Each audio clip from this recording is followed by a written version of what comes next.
اللہ کے رسول نے عجیب جملہ ارشاد فرمایا تھا، اے عثمان، اللہ تجھے ایک قمیض پہنائے گا، لوگ وہ قمیض اتارنے کے لیے آئیں گے، تیرا کام یہ ہے کہ ان کے مطالبے پر تو نے اپنی قمیض کو اتارنا نہیں ہے، نہیں اتارنا۔ پہلا یہ فرمان تھا اللہ کے رسول کا۔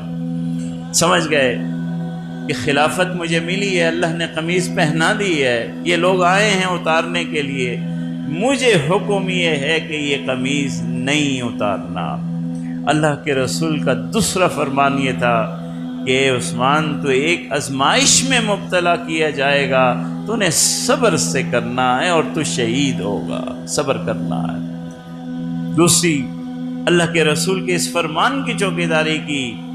عقی میں فتح ہو رہی ہے، سرحدوں پر فتح ہو رہی ہے، فوج ہے، فتح ہوتی جا رہی ہے، لیکن خود محصور ہیں، خود محصور ہیں، چند سو لوگوں میں گرے ہوئے ہیں۔ کئی مرتبہ جانثار صحابہ گئے کہ حکم دیجئے، فوجوں کو واپس بلاتے ہیں، کیما بنا دیں گے ان لوگوں کا، اب حکم تو کیجئے۔ فرمایا نہیں، یہ حکم نہیں ہے، صبر کرنا ہے، صبر کرنا ہے مجھے۔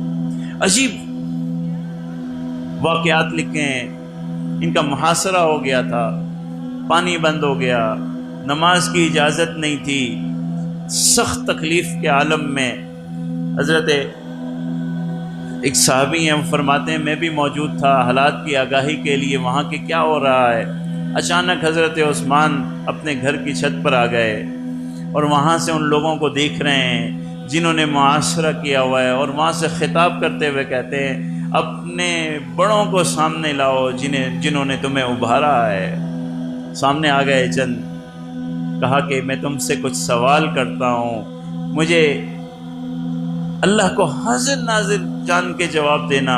کیا تمہیں یاد ہے، کیا تمہیں یاد ہے یہ بیر، یہ کنواں، تمہی کی نسلوں نے اس کا پانی اللہ کے رسول کی صحابہ پر بند کر دیا تھا، اور میں نے وہ کنواں خریدا تھا، اور اللہ کے رسول نے کہا تھا اس کے ایک ایک ڈول کے بدلے تجھے جنت کے ڈول اللہ عطا کیے تھا۔ تمہیں یہ واقعہ معلوم ہے؟ ہاں معلوم ہے۔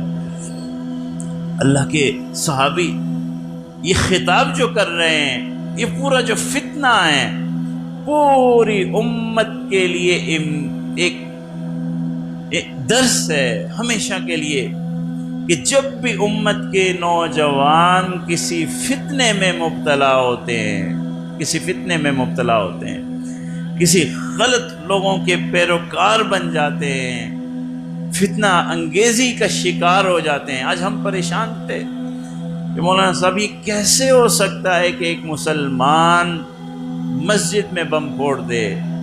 یہ تو چھوٹی بات ہے، جب ایک مسلمان نوجوان حضرت عثمان کو شہید کر سکتا ہے فتنے میں مبتلا ہو کے، فتنے میں مبتلا ہو کے۔ حضرت عثمان اور آج کی مسجد کے نمازیوں میں زمین آسمان کا فرق ہے۔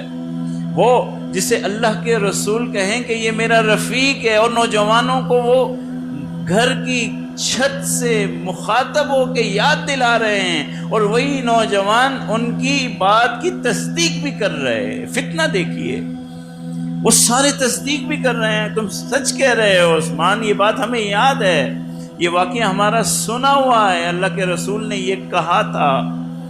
حضرت عثمان فرماتے ہیں وہ واقعہ بھی تم نے سنا ہے جب چوٹی لرزی تھی اور اللہ کے رسول نے کہا تھا کہ اس چوٹی پہ سوائے شہید کے اور کوئی نہیں، میں وہاں موجود تھا۔ ہاں ہم نے سنا ہے، تو مطلب یہ کہ تم مجھے شہید کرنے جا رہے ہو، صاف واضح ہے کہ تم غلطی پر ہو۔